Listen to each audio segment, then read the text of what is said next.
로마서 6장 10절과 11절.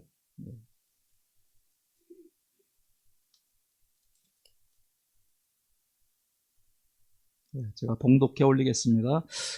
그가 죽으심은 죄에 대하여 단번에 죽으심이요 그가 살아계심은 하나님께 대하여 살아계심이니 이와 같이 너희도 너희 자신을 죄에 대하여는 죽은 자요 그리스도 예수 안에서 하나님께 대하여는 살아있는 자로 여길지어다. 아멘.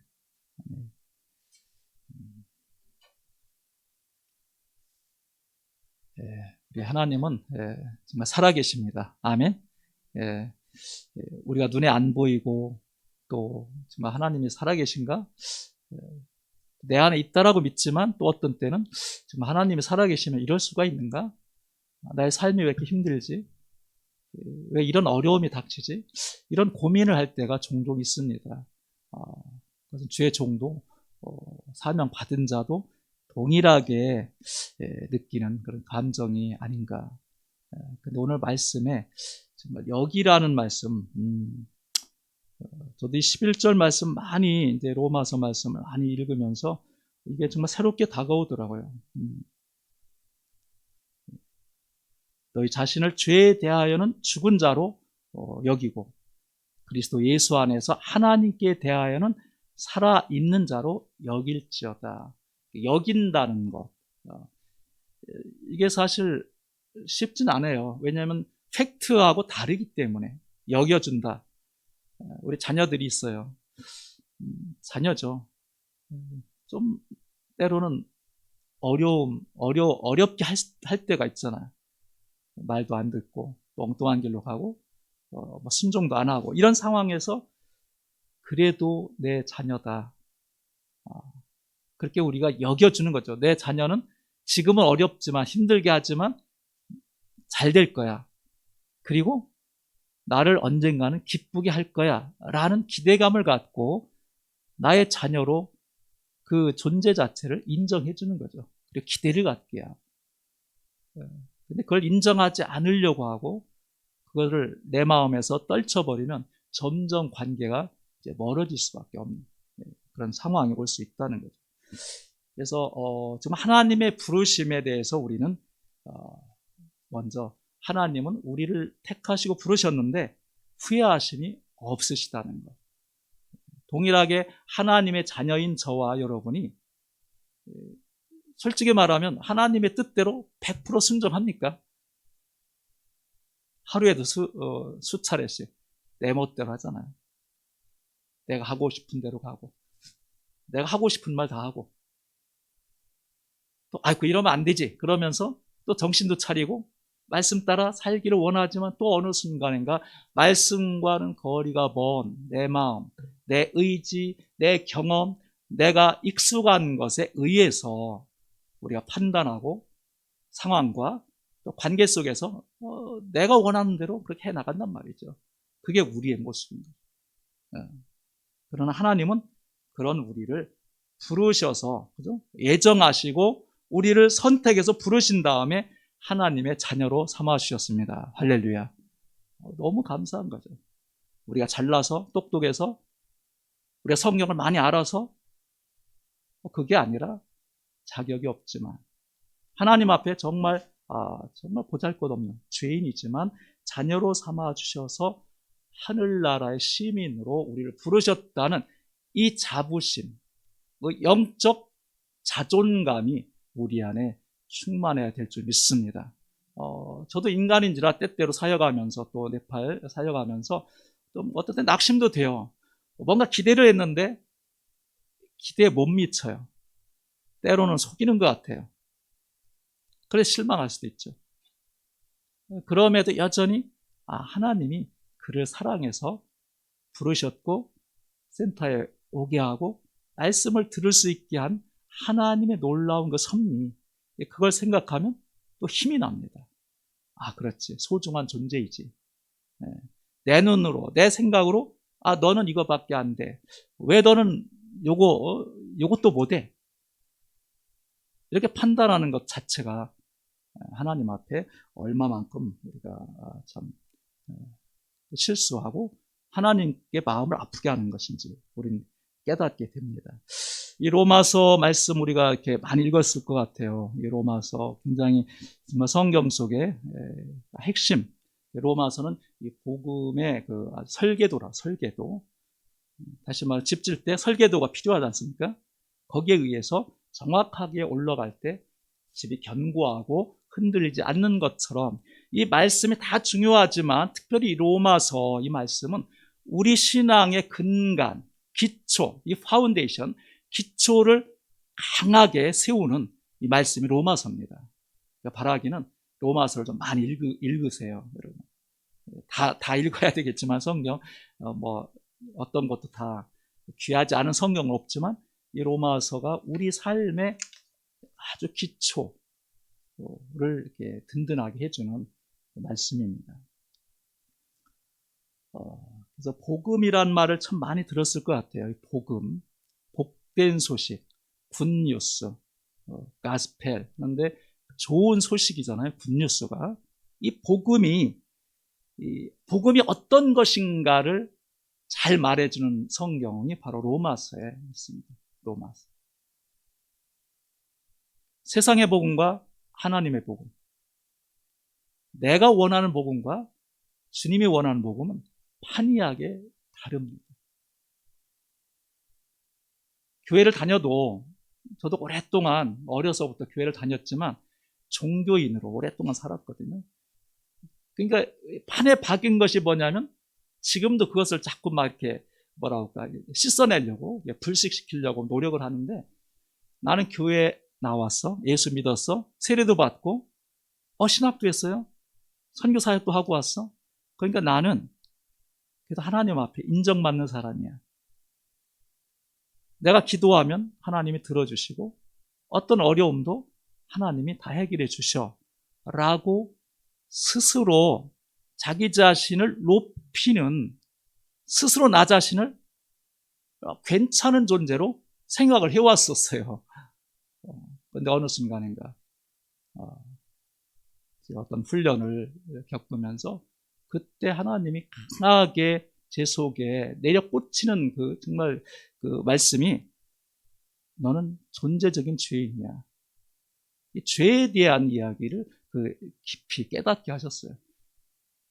교회 가서 예배 드리고 11조하고 뭐 헌금하고 교회 봉사하고 그럼 복 받고 천국 가고 이 땅에서 잘 되고 그런 생각으로 오랫동안 해왔는데 이것이 성경에서 말하는 복음의 원리와 너무 멀구나.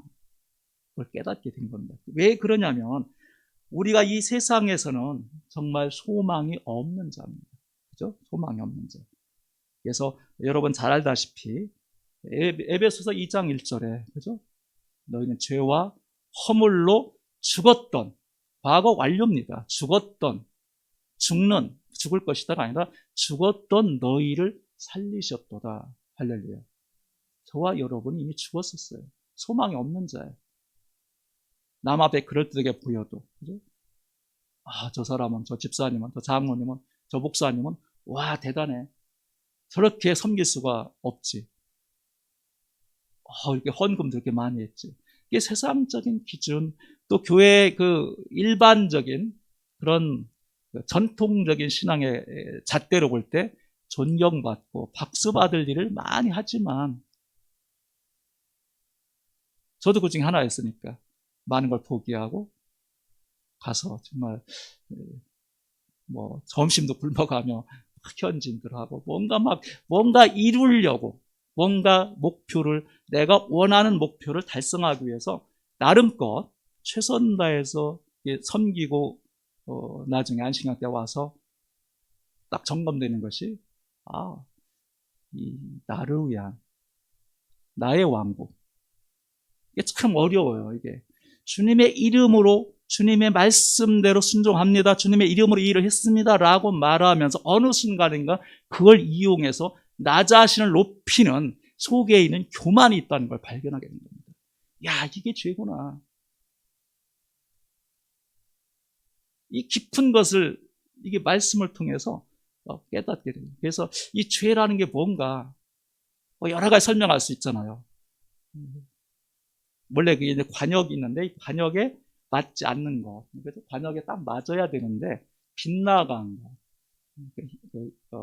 히브리어로 하마르티아 뜻이 뭐냐면 관역에서 벗어나다. 이게 죄거든요. 도덕적으로 생각을 많이 했죠. 우리는 교회에서. 도둑질하고 싸우고 부모 말씀 안 듣고 순종 안 하고 뭐 이런 살인하고 거짓말하고 뭐 간음하고 이 보여지는 어떤 상황, 윤리적인 상황이 죄라고 이렇게 생각을 많이 하는데 가장 근본적인 이 죄의 개념은 하나님의 뜻에 맞지 않게 내 마음대로 했던 것들. 그것이 생각일 수도 있고 행동일 수도 있고 표정일 수도 있잖아요. 그래서 하나님은 우리에게 이 복음을 깨닫기 위해서 가장 기본적으로 우리에게 요구하는 게 뭐냐? 너는 죄인이라는 거. 죄이기 쉽지 않아요. 기분 나쁘잖아요. 너 죄인이야. 너 살인자야 하면 기분 좋을 사람 아무도 없잖아요. 근데 우리는 다 살인자입니다, 사실. 미워하잖아요. 부부끼리도 어떤 때 한 번도 미워하지 않으셨나요? 전 미워한 적도 있어요. 왜? 내 뜻, 내가 원하는 걸 안 맞춰줄 때 화가 나고 분노가 나죠. 그것 때문에 편치 않고. 그게 바로 죄라는 거죠.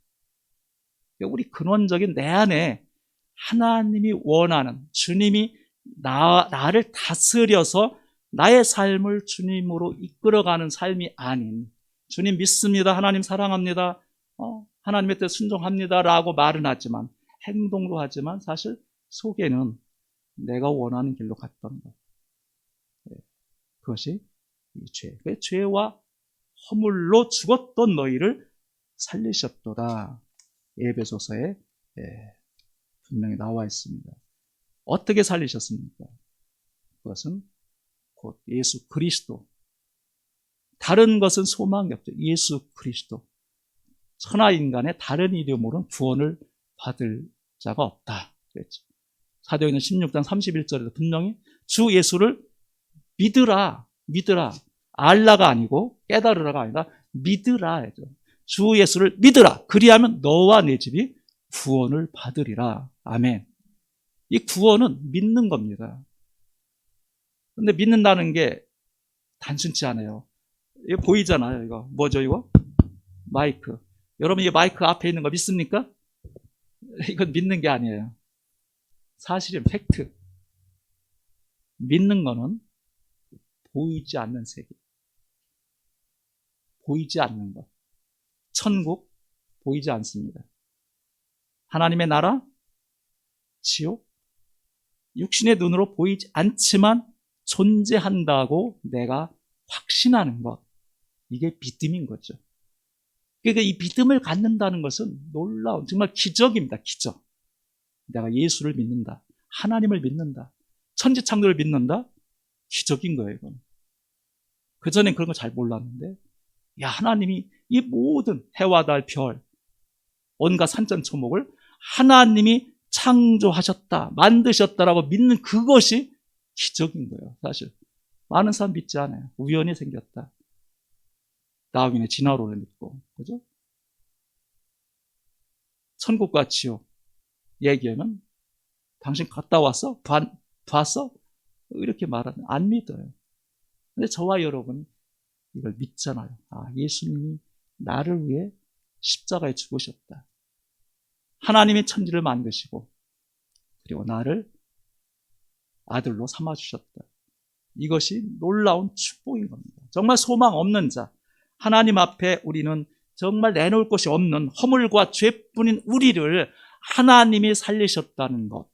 그래서 예수 그리스도를 통해서 내가 구원받았다는 이 믿음의 확신, 이것이 가장 큰 복인 줄 믿습니다. 내 안에 그리스도가 있다. 임마누엘이면 임마누엘. 그죠? 하나님이 나와 우리와 함께 하신다. 세상에 어떤 복보다 가장 큰 복은 저는 임마누엘 복이라고 믿습니다. 힘들죠. 때로는 어렵죠. 내 뜻대로 안 되죠. 사업도 실패할 수 있고, 질병 올 수 있고, 암에 걸릴 수도 있고, 자식들의 속썩일 수도 있고, 그런 여러 내 삶에 안 좋은 상황이 벌어질 때도 우리 안에 계신 예수님, 하나님이 내 안에 있다라고 믿을 때, 이 믿음, 이것이 우리를 하나님의 자녀로 살게 하는 힘인 줄 믿습니다. 그래서 여기 보니까 여기라 그래서 여기라, 그죠? 11절. 그리스도 예수 안에서 하나님께 대하여는 살아있는 자로 여겨라. 죄에 대해서는 죽은 자고. 율법과 은혜 다 아시겠습니다만 율법은 뭐예요? 이렇게 살아라. 이렇게 살면 구원을 받는다. 율법 자체가 나쁜 건 아니지만 율법을 100% 지킬 수가 없잖아요. 그래서 율법으로는 갈라디아에 나온 몽학 선생, 초등학교 가기 전에 유치원 조그만 아이들 데려다주고 데려오는 그 일종의 하인 같은 게 이제 몽학 선생, 지금 번역이 좀 다르게 됐더라고요. 그게 뭐냐면 율법인 거죠. 율법은 깨닫게 하는 겁니다. 내가 죄인이구나. 그래서 결국은 영원한 생명을 주는 예수 그리스도, 그분이 나를 이제 자녀로 삼아 주신다. 이 믿음, 이 믿는다는 이 진리를 내 안에 확실할 때 우리는 자유할 수가 있는 거죠. 그런데 왜 우리가 믿으면서도 어떤 때는 이 믿음을 가지고 있으면서도 왜 두려워하는가?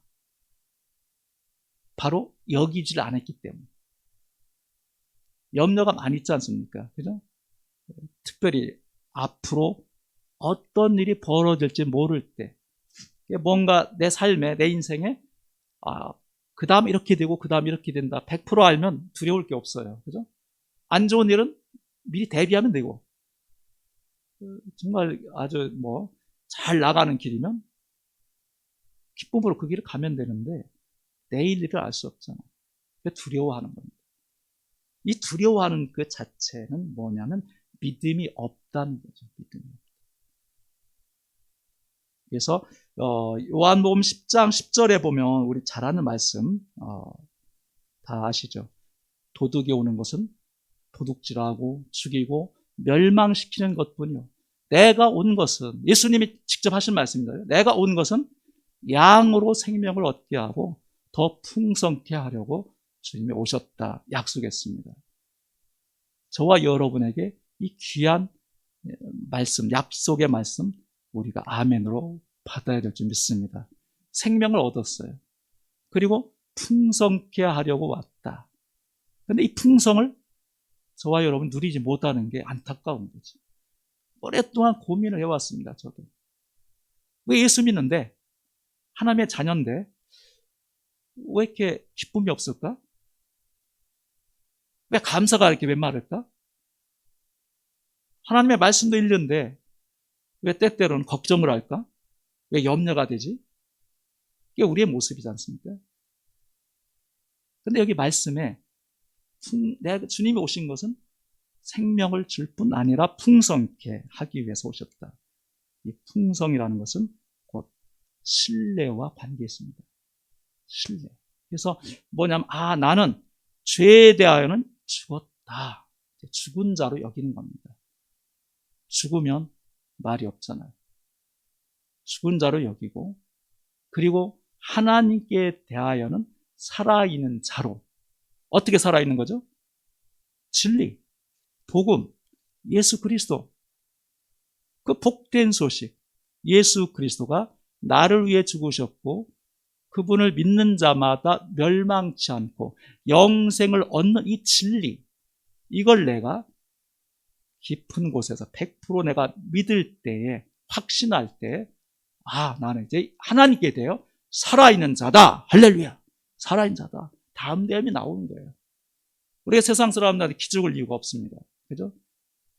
박사 앞에, 그냥 큰 재벌 회사 앞에 우리가 기죽을 이유가 전혀 없어요.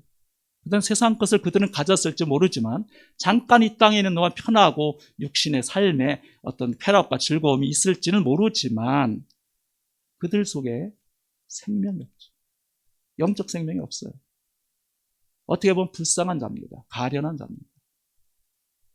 그렇지만 저와 여러분은 비록 뭐 가진 거 없고 남복에 초라하지만 예수 그리스도, 나를 위해 죽으신 살아계신 예수 그리스도, 그분이 내 안에 있음을 우리는 자랑스럽게 그리고 믿음으로 이걸 받아들이면서 하나님께 나는 이제 산 자다. 할렐루야. 그 여기는 겁니다. 여기는 거죠.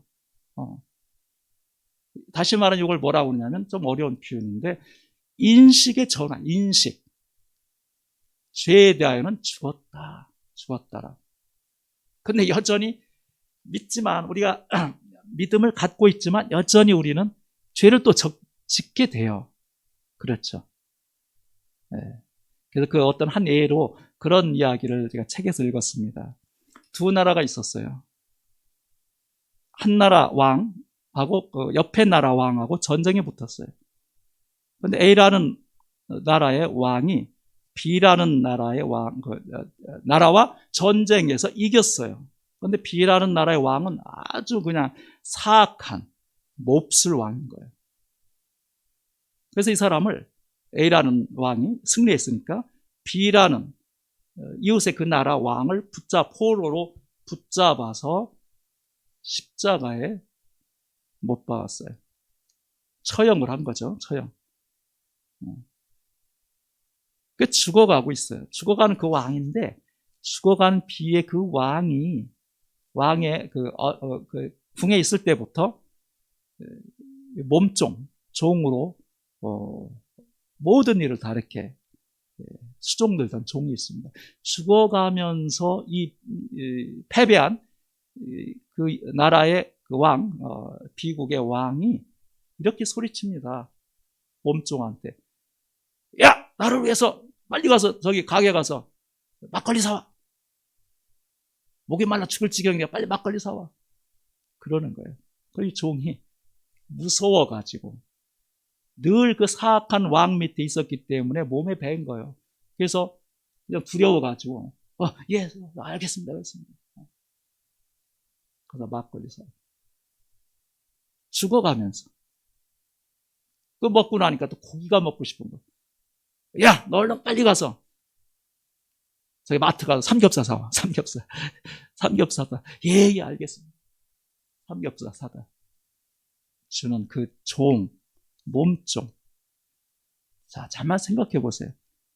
만약 여러분의 동생이, 여러분의 아들과 딸이 죽어가는 그 사악한 왕의 몸종이라고 생각하면 여러분 뭐라고 한마디 하시겠습니까?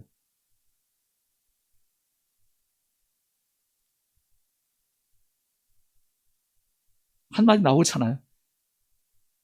이런 바보 같은 거. 야, 왜 그 사람 사주는 이미 그 사람 끝난 거야. 패배했어. 죽어가고 있잖아. 왜 그 사람 말을 들어?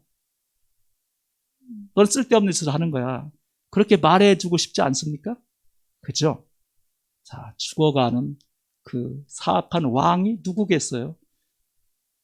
바로 저와 여러분입니다. 깊이 생각해요.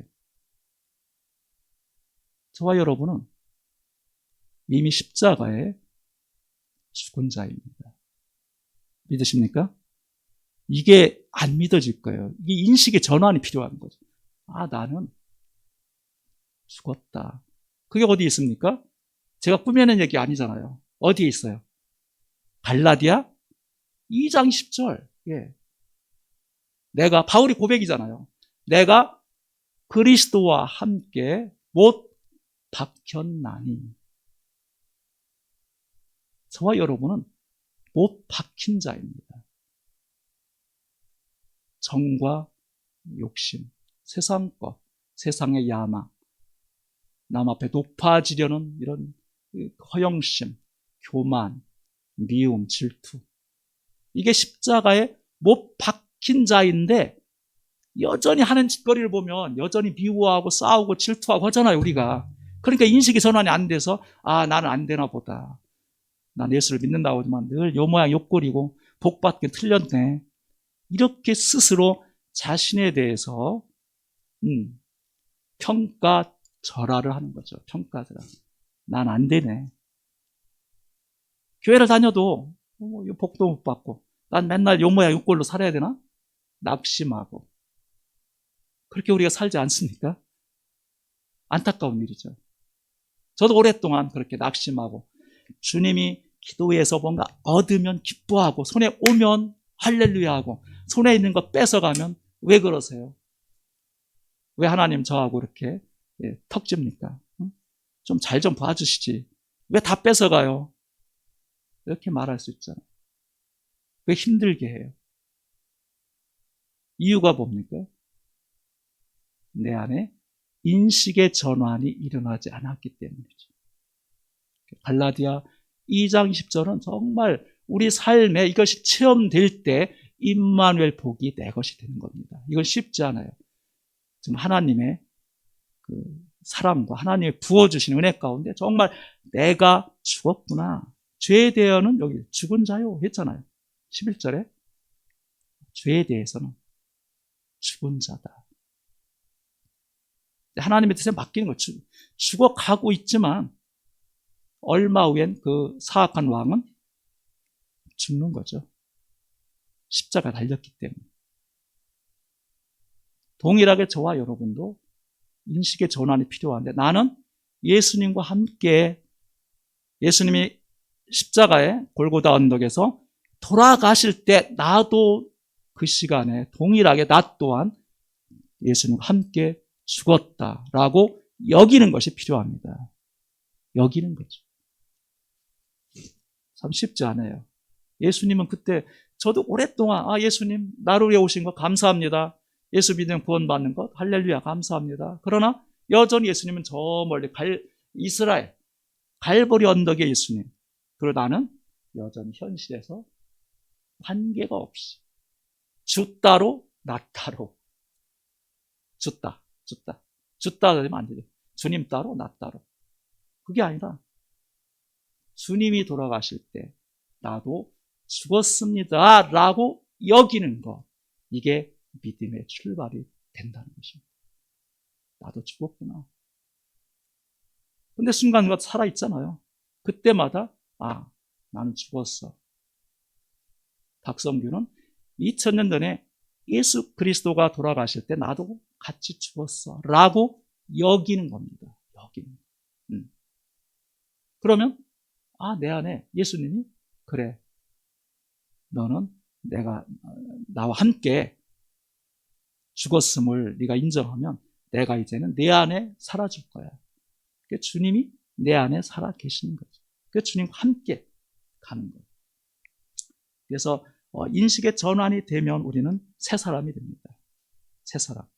골로새서 3장 10절에 이렇게 말씀했습니다. 새 사람을 입었으니 이는 자기를 창조하신 이의 형상을 따라 지식에까지 새롭게 하셨습니다. 우리의 지식까지 새롭게 하시는 하나님의 역사, 이걸 우리 믿음으로 바라봐야죠.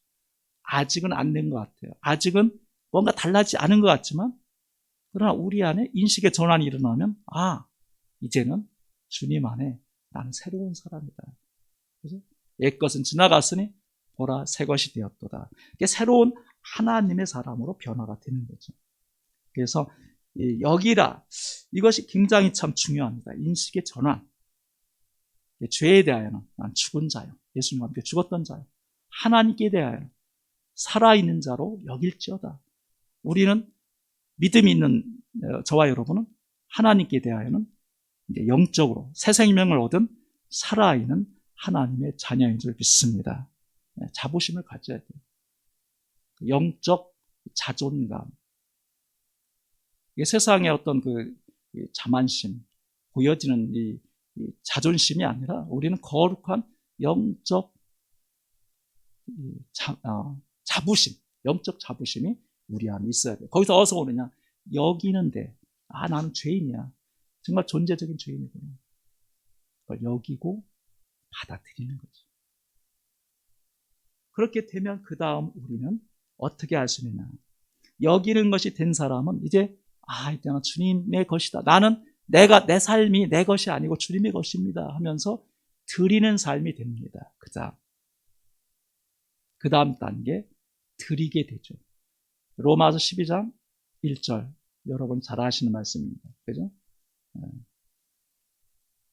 그러므로 형제들아 내가 하나님의 모든 자비하심으로 권하노니 너희 몸을 하나님이 기뻐하시는 거룩한 산 제물로 드리라. 이는 너희가 드릴 영적 예배니라. 아멘. 그러니까 나는 정말 죄인이고 예수님과 함께 난 죽었어. 그렇지만 예수를 믿음으로 새 생명 얻은 하나님의 자녀야. 영적 생명 얻은 자야. 이렇게 여긴 사람은 그 다음 단계로 드리는 삶이 됩니다. 이 세상의 모든 것이 하나님께로부터 온 걸 믿는 거죠. 하나님의 주권을 믿기 때문에 내게 주어진 시간, 물질, 심지어 자녀까지도 하나님의 것입니다. 그래서 우리 자신을 거룩한 산 제물로 드려지는 거죠. 하나님께. 그렇지만 우리 안에 하나님과 관계가 이게 정말 일치되지 않고 드려질 때 하나님은 역겨워하십니다. 이 드림에 대해서 우리가 무조건 한국 교회가 좀 잘못한 게 11조 많이 하면 복 받는다. 그죠? 교회 건축할 때. 물론 그것도 있어요. 드림으로 받는 복이 있죠. 심은 대로 거두는 진리니까. 집 팔아서, 땅 팔아서 교회 건축금으로 헌금을 합니다. 박수 받을 일이죠. 한편으로. 그러나 그게 전부는 아니라는 것이죠. 그런 드림, 헌신이 있기 이전에 우리가 하나님과의 관계가 바로 돼야 된다는 겁니다. 그래서 말라기 제가 한번 읽어드리겠습니다. 말라기서 보면 1장 말라기는 특별히 마지막 시대, 특별히 이제 요즘같이 하나님의 말씀, 하나님의 법도를 따르지 않고 정말 세속화되는 이 교회, 특별히 한국 교회 정말 주는 아주 울림이 크다고 생각이 돼요. 1장 6절에 이렇게 나와 있습니다. 말라기 1장 6절. 내 이름을 멸시하는 제사장들아, 나 만군의 여호와가 너희에게 이르기를 아들은 그 아버지를, 종은 그 주인을 공경하나니 내가 아버지일진데 나를 공경함이 어디 있느냐? 내가 주인일진데 나를 두려워함이 어디 있느냐? 하나 너희는 이르기를 우리가 어떻게 주의 이름을 멸시하였나이까 하니라. 그러면서 하나님께 막 제물을 가지고 오잖아요. 구약에 보면 소 잡고 양 잡고 하나님 기뻐하실 줄 알고 많은 걸 드립니다. 드리는데 말라기 1장 10절에 보니까 충격적인 얘기를 하고 있습니다. 이렇게 나와 있어요. 만군의 여호와가 이르노라 너희가 내 제단 위에 헛되이 불사르지 못하게 하기 위하여 너희 중에 성전문을 닫을 자가 있었으면 좋겠도다. 내가 너희를 기뻐하지 아니하며 너희가 손으로 드리는 것을 받지도 아니하리라. 안 받는다는 거죠. 이유가 뭘까요? 드렸는데, 헌금했는데, 11절 엄청 했는데, 교회를 왜 봉사했는데, 말라기 보면 하나님이 기뻐하지 않겠다, 받지 않겠다, 이렇게 거절하는 말씀이 나와 있어요. 단순합니다. 하나님이 주신 모든 것, 그것이 시간일 수 있고 물질일 수 있고 모든 것인데 그 하나님에 대해서 관계가 바로 되지 않고 하나님이 주신 것 가지고 내가 그걸 드림으로 뭔가 하나님과 딜을 하고 얻어내려고 하는 이 구약시대도 그게 있었거든요. 하나님께 드리면 복 주실 것이다. 이게 잘못된 거죠. 하나님과 관계가 바로 돼야 되는데 관계는 삐뚤어지고 하나님 공경함이 없다는 거죠. 6절에 보니까 내가 아버지일진데 나를 공경함이 어디 있느냐. 공경함. 성경은 양면성이 있습니다. 분명 성경은 하나님은 사랑이시다 그랬습니다. 사랑의 하나님 맞습니다. 그게 다가 아니고 하나님은 어떤 하나님이세요? 진노하신, 벌 주시는, 아주 어떤 때는 분노하시는 거죠. 하나님 분노. 그래서 가차없이 매를 치시고 때리고, 이스라엘 백성도 그렇잖아요. 광야에서 보름이면 갈 수 있는데 40년을 그냥 돌리잖아요. 뺑뺑뺑. 고생하게 한 그것이 뭐냐면, 내가 주는 만나 매출하기 그것만 보고 그것만 바라보고 기뻐하지 말고 내가 너의 하나님이야. 이걸 깨닫게 하는데, 이 광야의 이스라엘 백성은 원망하고 불평하고, 하나님 왜 안 주십니까? 왜 우리를 힘들게 합니까? 왜 물이 없습니까? 원망 불평. 그것으로 40년 동안 광야의 고난을 겪게 되죠. 이스라엘 백성들이. 바로 우리에게 주는 교훈입니다. 참 어려워요. 저도. 머리는 알아요. 하나님 사랑합니다. 하나님 공경합니다. 하나님의 뜻을 따르기를 원합니다. 하나님 두려워하기를 원합니다. 그런데 어느 순간인가는 또 세상 속에 파묻혀서 하나님 두려워하지 않아요. 내가 원하는, 내가 필요한 나의 어떤 욕구를 충족하기 위해서 하나님이 기뻐하지 않는 일도 우리는 한다는 거죠. 그래서 두 번째가 드리는 삶. 근데 이 드린다는 것 좋은 것이고 드림으로 받는 복이 분명히 있지만, 그러나 이 드리기 전에, 하나님께 드리기 전에 먼저 우리 안에 하나님과의 관계가 바로 이제 설정이 돼야 되는 것이죠. 그건 뭐예요? 아버지와 아들의 관계. 그죠? 말라기 마지막 보면 경고지 않습니까? 너희가 돌이키지 않으면, 아버지의 마음을 아들에게, 아들의 마음을 아버지에게. 이게 뭐예요? 화목이잖아요. 화목 제물로 오신 예수 그리스도가, 이 복음으로 오신 예수 그리스도가 하나님의 마음을 알게 하는 통로가 됐습니다. 할렐루야. 예수 그리스도가. 그죠? 내가 길이요 진리요 생명입니다. 하나님께 갈 수 있는 통로가 예수님인데, 이 아들이 아버지의 뜻을 몰라요. 하나님은 사랑하기를 원하는데 아들은 엉뚱한 길로 가요. 그럼 마지막에 와 너희를 칠까 두려워하라. 말라기 마지막 보면 엄중한 경고로 끝납니다. 나는 너희에게 이렇게 은혜를 베풀고 정말 예수 그리스도 주고 생명을 살릴 수 있는 이 귀한 복음을 줬는데 왜 너는 딴 길로 가느냐. 계속 딴 길로 고집하면 멸망이다. 그게 말라기 마지막 주제입니다. 돌이켜 하나님께 가라. 아버지께 돌아와라. 그렇지 않으면 크고 두려운 날이 임할 것이다. 멸망의 날이 임할 것이다. 그것이 우리에게 주어진 경고죠. 그래서 하나님을 향해 드리는 이 마음 중요하지만, 관계 속에 하나님과 내가 하나 되는, 아버지와 아들 되는, 그리고 하나님을 경외함이 있어야 된다는 거죠. 경외함. 참 쉽지 않습니다.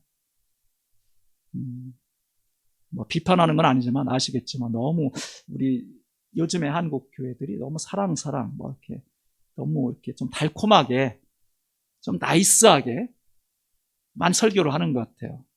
저도 과거에 그랬으니까 죄 얘기, 심판 꺼려합니다. 복음은 양면이 있는 거예요.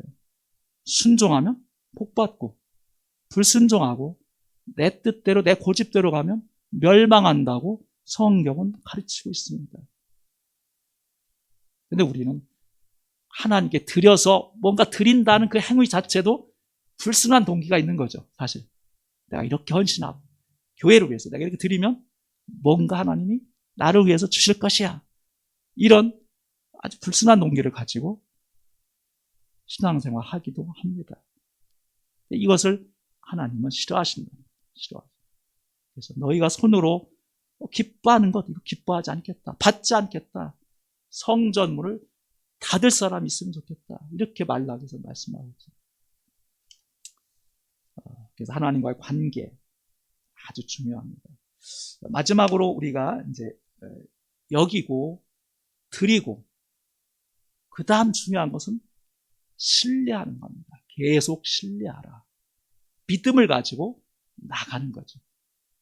저와 여러분이 교회 생활합니다. 말씀을 읽고 기도합니다. 하나님을 찬양합니다. 다 좋아요. 그 근거는 뭐죠? 그렇게 하는 모든 신앙의 행위의 근거는 바로 신뢰입니다. 신뢰. 하나님을 향한 신뢰. 믿음. 하나님은 나의 아버지시오. 예수 그리스도 통해서 나의 구원을 주신 전능자 하나님. 나의 삶을 간섭하시고 역사하시고 오늘도 함께 하신 하나님, 내일도 함께 하실 거야 하고 마음속에 믿는 신뢰가 이게 우리의 신앙을 유지하고 승리케 하는 비결이라는 것이죠. 어제 이겼으니까 오늘도 이기겠다? 아닙니다. 오늘 내가 은혜를 많이 받았으니까 내일은 더 넘칠 거야? 이것도 아닌 거죠. 매 순간마다 내 안에 이 신뢰, 하나님에 대한 신뢰가 늘 이게 연결돼야 되는 겁니다. 마치 자전거를 이렇게 타면 자전거 페달 밟고 가다가 쓰면, 페달 밟지 않고 쓰면 어떻게 돼요? 넘어지잖아. 신뢰도 마찬가지. 계속 하나님을 향해서 계속 우리가 신뢰하는 마음으로 달려가야 됩니다. 그래서 하나님을 신뢰하면 하나님이 이루어 주십니다. 이걸 우리가 믿음으로 바라는 것이죠. 데살로니가전서 5장 24절 이렇게 말씀하고 있습니다. 너희를 부르신 이는 미쁘시니 그가 또한 이루시리라. 아멘. 너희를 부르신 하나님이잖아요. 저와 여러분을 부르신 하나님은 미쁘시니, 믿음직스럽다는 거야. 믿음직스럽다. 미쁘신. 그가 또한 이루시리라. 내가 이루는 게 아니라 하나님이 우리를 이끌어 가신다는 거죠. 이루신다고 성경은 우리에게 말씀하고 있습니다. 또 다른 장에 고린도전서 1장 8절에 이렇게 말씀하고 있네요. 주께서 너희를 우리 주 예수 그리스도의 날에 책망할 것이 없는 자로 끝까지 견고하게 하시리라. 아멘. 예. 그러니까 우리는 하나님만 신뢰하는 거죠. 믿음으로. 하나님, 난 당신의 자녀입니다. 당신 전능자입니다.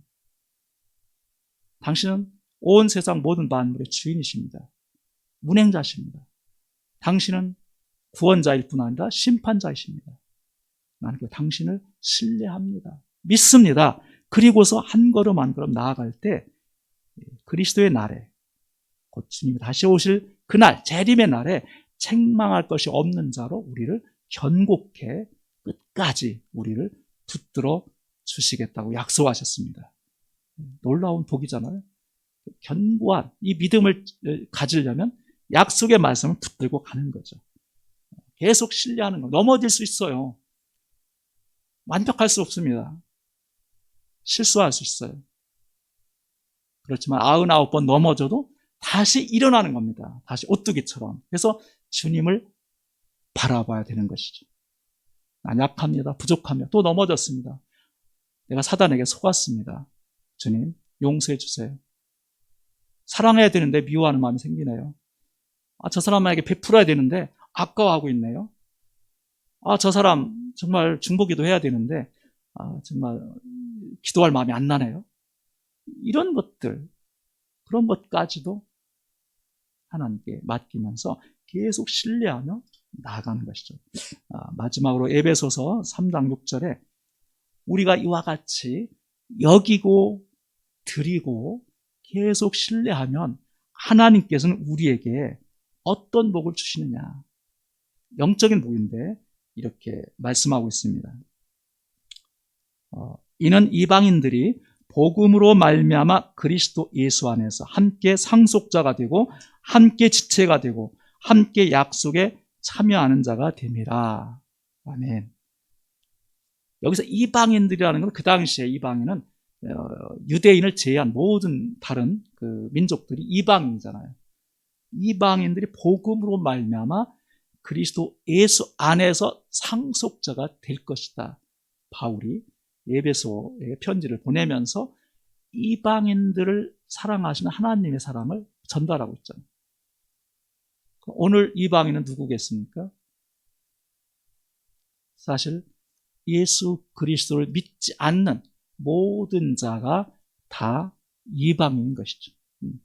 그게 믿지 않은 우리의 가족, 형제, 친척일 수도 있고. 그래서 이방인 하면 저도 우리 이방인 하면 네팔 사람, 방글라데시 사람, 딴 나라를 생각하게 되잖아요. 이방인 하니까. 영적으로 이방인은 그게 아니라 바로 예수 그리스도를 모르는, 하나님이 없는, 세상과 짝하며 세상과 더불어 사는 이 모든 무리들이 이방인인 것이죠. 그 이방인들에게 복음이 전파됐습니다. 이미 말씀을 통해서 우리에게 주어졌고 우리가 듣고 읽고 마음에 새기고 받아들였어요. 이 복음을 받은 자가 이제는 어떻게 살아야 되느냐?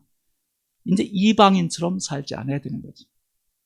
이방인은 뭐예요? 이방 풍속을 따릅니다. 그죠? 우리가 가나안 부족들 배웠잖아요.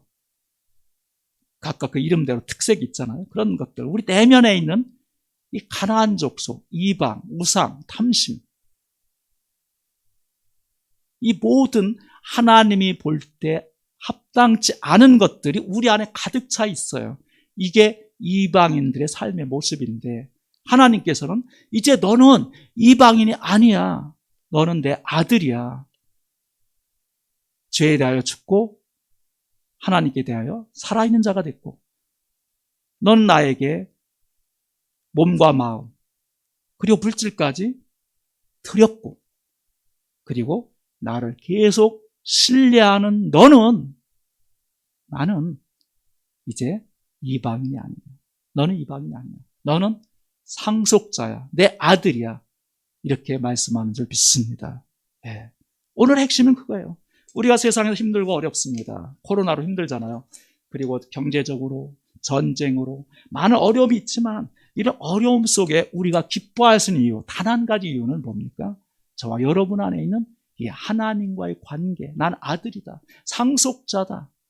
엄청난 것을 우리는 누릴 상속자입니다. 세상에서는 누릴 수 없지만 세상은 실패하고 세상에서는 남한테 멸시받고 정말 자랑할 것이 없다 할지라도 내 안에 계신 그리스도, 예수 생명, 하나님의 아들 된 그 영적 이 자존감, 이걸 가질 때 우리는 하나님의 자녀인 줄 믿습니다. 자녀이면 하나님의 것을 받잖아요. 아버지가 돌아가시면 그 아들에게 모든 걸 상속해 줍니다. 그죠? 상속, 유업을 받을 자인 거죠. 여기에 우리 소망을 둬야 됩니다.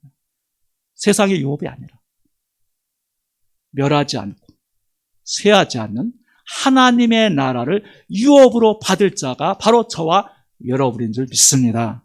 네, 감사하십시오. 어려울 때 있을 겁니다. 지금 어렵잖아요. 그렇지만 이 코로나, 그런 얘기, 코로나 지나면 또 다른 뭐가 온대요. 경제적인 어려움?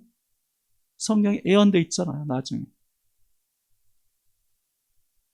이마나 손에 표를 받지 않는 사람, 매매를 못하게 하는 경제적인 압박, 환경, 지구온난화, 등등, 식량난, 엄청난 그런 좀 불길한 징조들이 계속 일어나겠지만 그런 것이 우리의 믿음을 꺾을 수가 없다는 겁니다.